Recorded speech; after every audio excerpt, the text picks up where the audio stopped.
प्रिय भैया बहनों, हिंदी कक्षा नवम के इस ऑनलाइन कक्षा में आप सबका हार्दिक स्वागत है। पिछले वीडियो में हमने आपको हिंदी साहित्य के इतिहास का काल विभाजन प्रस्तुत किया था। आज हम उससे एक कदम आगे हिंदी साहित्य का जो प्रथम काल है, जो प्रारंभिक काल है, जिसे हम आदिकाल कहते हैं, इसके बारे में चर्चा करेंगे। भैया बहनों, आदिकाल की जो कालावधि है वो विभिन्न साहित्यकारों ने अपने अपने ढंग से अलग अलग प्रस्तुत की है। डॉक्टर रामकुमार वर्मा ने 750 विक्रमी से 1375 विक्रमी तक इस कालखंड को माना है और इन्होंने आदिकाल को दो भागों में बांटा है। पहला है सिद्ध सामंत काल और दूसरा चारण काल। भैया बहनों, आचार्य रामचंद्र शुक्ल ने हिंदी साहित्य का इतिहास नामक ग्रंथ में जो काल विभाजन प्रस्तुत किया है उसमें उन्होंने संवत 1050 से संवत 1375 विक्रमी तक के कालखंड को आदिकाल के अंतर्गत स्वीकार किया है। हमारी यूपी बोर्ड की जो पाठ्यपुस्तक है, आप उसमें देखेंगे 743 ईस्वी से 1343 ईस्वी तक ये इस कालावधि दी गई है। आपसे प्रतियोगी परीक्षाओं में विभिन्न प्रकार के प्रश्न पूछे जा सकते हैं और वहां पर आपसे जो इस काल की कालावधि है वह किसी साहित्यकार का नाम दे करके उसके अनुसार पूछा जाएगा या सामान्य रूप से जब पूछा जाएगा कि आदिकाल की कालावधि क्या है, तो आप देख रहे हैं ना 750 विक्रमी से प्रारंभ होकर के और 1400 के आसपास तक ये है। तो विकल्प में आप इसके आसपास का विकल्प जो मिलेगा उसको आप चूज कर लीजिएगा। आगे चलते हैं हम इस काल का जो नामकरण है। भैया बहनों, इस काल के नामकरण में सबसे ज्यादा जटिलताएं हैं क्योंकि सबसे उलझा हुआ यह काल है। आचार्य रामचंद्र शुक्ल ने सबसे पहले हिंदी साहित्य का इतिहास लिखा और उन्होंने इस काल को वीर गाथा काल संज्ञा दी। आप देखते हैं कि इनकी कालावधि है वो 1050 से लेकर 1375 ईस्वी के बीच में है, विक्रमी संवत के बीच में है। यह जो समय है भारतीय इतिहास में एक ऐसा समय था, राजपूतों का ये कालखंड माना जाता है और इस कालखंड में जितनी भी रचनाएं लिखी गईं वो वीर गाथात्मक वृत्ति के आधार पर लिखी गईं, वीर काव्य लिखे गए, रासो ग्रंथ लिखे गए। इसलिए उस प्रमुख प्रवृत्ति को ध्यान में रखते हुए आचार्य रामचंद्र शुक्ल ने इस काल का नाम वीर गाथा काल रखा। भैया बहनों, डॉक्टर रामकुमार वर्मा ने इसी आदिकाल को दो भागों में बांटा है। पहला सिद्ध सामंत काल और उसकी कालावधि उन्होंने 750 से 1050 विक्रमी तक मानी है और दूसरा चारण काल नाम दिया है जो 1050 से 1375 विक्रमी के बीच में आता है। चारण काल नाम के पीछे डॉक्टर रामकुमार वर्मा का उद्देश्य रहा है कि इस काल के जो कवि हुए हैं वे वास्तव में दरबारी कवि हुए हैं। दरबार में ही उनका आश्रय दरबार से प्राप्त था। उनको राजाओं की मना तृप्ति ही उनकी कविता का वर्ण विषय था। भैया बहनों, ये इस काल के कवि राजाओं के दरबार में रहते थे, युद्ध के समय युद्धों का बढ़ा चढ़ाकर बखान करते थे और युद्ध न होने की स्थिति में जब शांति रहती थी तो राजाओं के सौंदर्य का बखान करते थे, उनकी रानियों के सौंदर्य का बखान करते थे। तो इस कारण से डॉक्टर रामकुमार वर्मा ने और डॉक्टर गियरसन ने इस काल को चारण काल के नाम से पुकारा। आचार्य महावीर प्रसाद द्विवेदी ने इस काल को आदिकाल कहा और यह कहा कि इस काल के चेहरे को स्पष्ट करने के लिए वर्षों से प्रयत्न किया जा रहा है, लेकिन आज भी उसका चेहरा अस्पष्ट है। भैया बहनों, मिश्र बंधुओं ने इस काल को आरंभिक काल कहा। राहुल सालकत्यायन ने इसे सिद्ध सामंत काल की संज्ञा दी तो महावीर प्रसाद द्विवेदी ने इस काल को बीज वपन काल कहा, क्योंकि हिंदी के उत्थान का एक पहला काल है। अपभ्रंश के बाद हिंदी का प्रादुर्भाव इस काल में हुआ, इसलिए आचार्य महावीर प्रसाद द्विवेदी जी ने इस काल को वीर वपन काल की संज्ञा दी है। विश्वनाथ प्रसाद मिश्र जी ने इस काल को वीर काल कह करके पुकारा है। तो भैया बहनों, आप देख रहे हैं आदिकाल के अनेक नाम हमारे सामने आते हैं, और इन नामों के पीछे जिस जिस विद्वान ने जो नाम स्वीकार किया है उसके पीछे कोई ना कोई उसका कारण रहा है। आगे हम देखते हैं इस काल की जो सामान्य परिस्थितियां हैं। भैया बहनों, यह कालखंड भारतीय इतिहास का ऐसा कालखंड रहा है जिस समय सम्राट हर्षवर्धन की मृत्यु होती है, वहां से प्रारंभ होकर के और पृथ्वीराज चौहान की मृत्यु के समय तक का एक कालखंड वीर गाथा काल या चारण काल, आदिकाल आदि नामों से जाना जा रहा है। तो राजनीतिक परिस्थितियां उस समय कुछ ऐसी बनी थी अपने देश में, हर्षवर्धन की मृत्यु के पश्चात इस देश के अंदर कोई ऐसा शासक नहीं पैदा हुआ जो इतने विशाल देश को एकता के सूत्र में बांध सके। भैया बहनों, परिणाम यह हुआ कि जब केंद्रीय व्यवस्था छिन्न भिन्न हो गई तो देश छोटे छोटे राज्यों में बढ़ गया था, छोटे छोटे टुकड़ों में बटा हुआ था देश, और ये राजपूत राजा आपस में संघर्ष करते रहते थे। और इनके संघर्ष का एक ही कारण था, अपने साम्राज्य का विस्तार करना, और दूसरा कारण था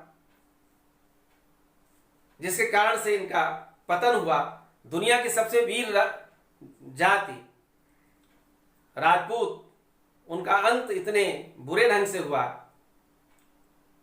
कि जिसको कहा नहीं जा सकता है। भैया बहनों, कहते हैं कि जे घर बिटिया सुंदर देखी ते घर बांध धरे हथियार। जिस राजा की लड़की सुंदर होती थी, राजकुमारी बहुत सुंदर होती थी, उसकी प्रशंसा होने लगती थी, उसी राजा पर आक्रमण कर देते थे। और ऐसे समय में युद्ध होते थे, विवाह। आजकल आप देखते हैं कि हिंदू परिवारों में जब द्वार पूजन होता है तो वर पक्ष की ओर से खील, बतासा आदि फेंकते हैं और कन्या पक्ष की ओर से जौ, गेहूं या कुछ भी अनाज बारातियों पर डाला जाता है। यह इस आदिकाल की ही परंपरा है, जहां यह परिस्थिति बनी थी कि कन्या का विवाह ऐसी परिस्थिति में होता था कि या तो कन्या पक्ष का पिता और उसका भाई, उसका परिवार युद्ध करते हुए मार डाला जाता था, या पिता बंदी अवस्था में कन्यादान करता था। कहा गया उस समय कि आधे मरे भावर घूमे, आधे छपक चले तलवार। युद्धों की इतनी अधिकता थी कि आयु सीमा भी सबकी एक निर्धारित हो चुकी थी। 12 बरस लो कुकुर जिए और 16 लो जिए सियार, बरस 18 क्षत्रिय जीवे, आगे जीवे तो धिक्कार। क्षत्रियों की आयु सीमा 18 वर्ष रह गई थी। इतने युद्ध होते थे। युद्धों के कारण भैया बहनों, जिस घर में रोज कलह होगा, अशांति होगी, उस घर में कभी सुख शांति हो नहीं सकती, उस घर का विकास नहीं हो सकता। और ऐसे जिस देश में आए दिन लड़ाइयां होती रहेंगी, उस देश का विकास कैसे होगा? देश भुखमरी, गरीबी से गुजर रहा था। धार्मिक जो परिस्थितियां इस काल की थी, आप देखते हैं कि बौद्ध धर्म का पतन हो रहा था। यह बौद्ध धर्म के पतन का कालखंड है। बौद्ध भिक्षु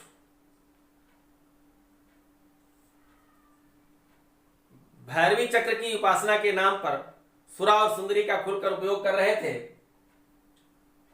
धार्मिक मान्यताएं विसंकलित हो गई थी। नाथ संप्रदाय छिन्न भिन्न हो गया था।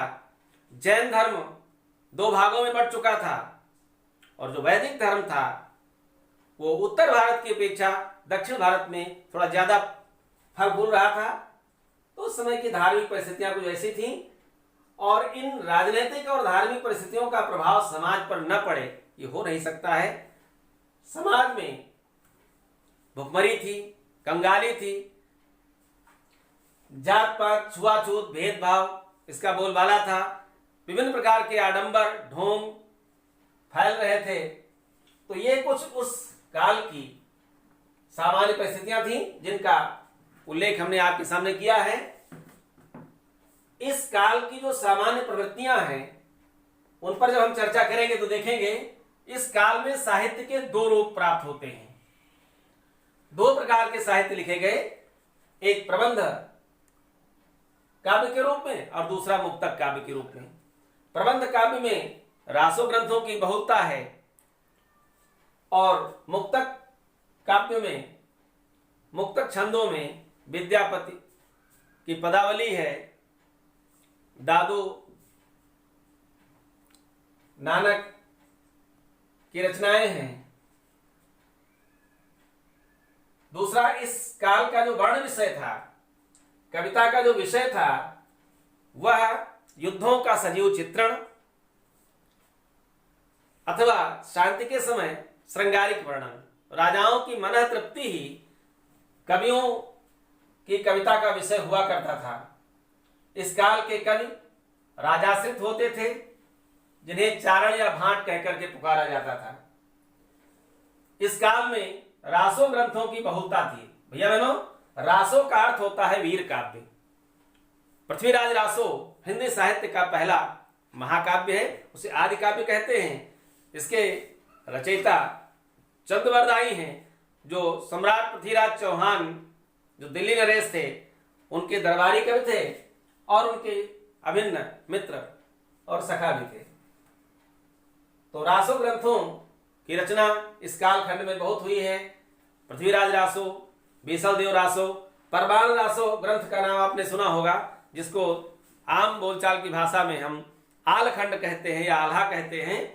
जगनिक नामक भाट ने महोबा के दो सूरवीरों का, आल्हा और उदल दो भाई थे, जिनका बड़ा ही सुंदर वीरतापूर्व बखान किया है। और आलखंड या परमान रासो इतना लोकप्रिय हुआ कि आज भी घर घर में वर्षा ऋतु में ढोलक की थाप के साथ इसके गीत गाए जाते हैं। भैया बहनों,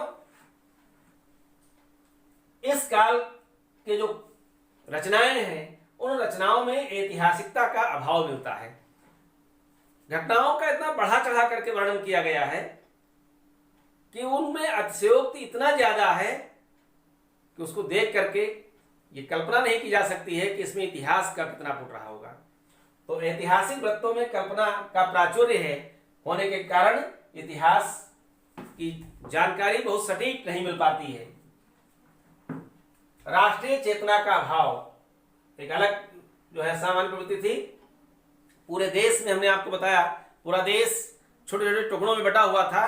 पूरे राष्ट्र को एक रूप करके, पूरे राष्ट्र को संगठित करके और एक सत्ता के नीचे लाने का प्रयास इस युग में नहीं हुआ। राष्ट्रीय चेतना का अभाव इस काल के कवियों की रचनाओं में भी देखने को मिलता है। और सबसे बड़ी बात जो है वो ये है कि जनता की अवहेलना की गई। इस काल की रचनाओं में केवल राजा रानी और युद्धों का वर्णन तक ही सीमित रह गया है। आम जनता की बहुत ही उपेक्षा की गई है, उसकी अवहेलना की गई है। भैया बहनों, अब एक प्रश्न और आता है कि इस काल का जो आदि काल है या वीर गाथा काल है या चारण काल है, इस काल का जो प्रमुख रस है वो रस कौन सा है? तो भैया बहनों, इस काल का जो प्रमुख रस है वह वीर रस है। वीर रस के साथ साथ श्रृंगार रस, करुण रस, भयानक रस और विभत्स तथा रौद्र रस, ये युद्धों के चित्रण के समय अपने आप स्वाभाविक रूप से आ गए हैं। लेकिन वीर और श्रृंगार, इन दोनों के साथ साथ वीर रस प्रधान रस है इस कालखंड का। भैया बहनों, इस कालखंड में जो रचनाएं लिखी गई उनमें जिन छंदों का प्रयोग हुआ है वह छंद है दूहा, गाहा, छप्पय, त्रोटक, पाधड़ी, आल्हा और आर्या। ये दूहा दोहे का ही एक नाम है। भाषा को देखते हैं तो इस काल की जो भाषा है वो डिंगल और पिंगल है। इसमें टकार और डकार की प्रधानता है। अपभ्रंश से सीधे अगला चरण हिंदी का पड़ा है, इसलिए इस काल की भाषा में अपभ्रंश के शब्दों का भी काफी प्रयोग मिलता है। भैया बहनों, इस काल के जो प्रमुख कवि हैं और उनकी जो रचनाएं हैं, उनमें चंद्रवरदाई का पृथ्वीराज रासो। चंद्रवरदाई हमने आपको बताया कि पृथ्वीराज चौहान के दरबारी कवि थे, उनके अभिन्न सखा भी थे। इन्होंने पृथ्वीराज रासो लिखा है और ये महाकाव्य हिंदी साहित्य का आदि महाकाव्य है, पहला महाकाव्य है और हिंदी साहित्य के पहले कवि भी प्रबंध कवि ये चंद्रवरदाई कहलाते हैं। दूसरा है दलपत विजय का खुमान रासो, नरपति नाल का बीसल देव रासो और जगनीक का परमाल रासो। मधुकर के द्वारा रचित जयमयंक नल सिंह भट्ट ने विजयपाल रासो लिखा, तो सारंगधर ने हमीर रासो लिखा है। इस काल के जो परंपरा मुक्त कवि हैं, जिन्होंने वीरता पर रचनाएं नहीं लिखी हैं, उन कवियों में अमीर खुसरो प्रमुख हैं, जिनकी मुकरी पहेलियां तुकबंदियां देखने को मिलती हैं और विद्यापति की पदावली बहुत ही प्रसिद्ध है। तथा पृथ्वीराय का वेल कृष्ण रुक्मणी री ये ग्रंथ इस काल की अमूल्य धरोहर है। भैया बहनों, जब हम किसी कालखंड का अध्ययन करेंगे तो आगे से आपको पता चल जाएगा कि सबसे पहले हम उस काल की कालावधि को देखेंगे, फिर उसका नामकरण देखेंगे, फिर उस काल की सामान्य प्रवृत्तियां उनका अध्ययन करेंगे। उस काल में रस, छंद, अलंकार कौन कौन से प्रयुक्त हुए हैं और उस काल के प्रमुख कवि और उनकी रचनाएं कौन कौन सी हैं। इतने शीर्षकों के अंतर्गत हम किसी कालखंड का जब अध्ययन करेंगे तो हमें उसकी सम्यक जानकारी प्राप्त होगी। भैया बहनों, आज के इस कक्षा में बस इतना ही। आप हमसे बराबर जुड़े रहें, स्वस्थ रहें, ईश्वर आपको प्रसन्न रखे, सपरिवार आप सानंद रहें और इस लॉकडाउन का आनंद उठाते रहें। अगले वीडियो में हम फिर आपसे मिलेंगे, तब तक के लिए विदा, धन्यवाद।